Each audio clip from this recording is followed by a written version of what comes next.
தமிழகம் எங்கும் கிளைகள் கொண்ட Annamal institute of hotel management and hospital management படிப்பில் சேர்வதற்கான அட்மிஷன் நடைபெறுகிறது. பெங்களூரு கூட்ட நெரிசல் சம்பவத்துக்கு தார்மீக பொறுப்பேற்று கர்நாடக கிரிக்கெட் சங்க செயலாளர் மற்றும் பொருளாளர் ஆகிய இருவரும் தாங்களாக முன்வந்து பதவி விலகினர். பெங்களூரு சின்னசாமி மைதானத்தில் ஆர்சிபி வெற்றி கொண்டாட்டத்தின் போது கூட்ட நெரிசலில் சிக்கி 11 பேர் உயிரிழந்த சம்பவம் பெரும் சோகத்தை ஏற்படுத்தியது.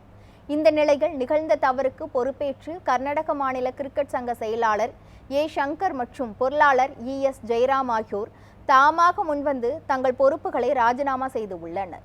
அசம்பாவித சம்பவம் நிகழ்ந்ததில் தங்கள் பங்கு மிகவும் குறைவு என்ற போதிலும் தார்மீக பொறுப்பின் அடிப்படையில் ராஜினாமா செய்வதாகவும் அவர்கள் கூறியுள்ளனர். இதற்கான கடிதத்தை கர்நாடக மாநில கிரிக்கெட் சங்க தலைவரிடம் அளித்துவிட்டதாகவும் அவர்கள் இருவரும் தெரிவித்துள்ளனர்.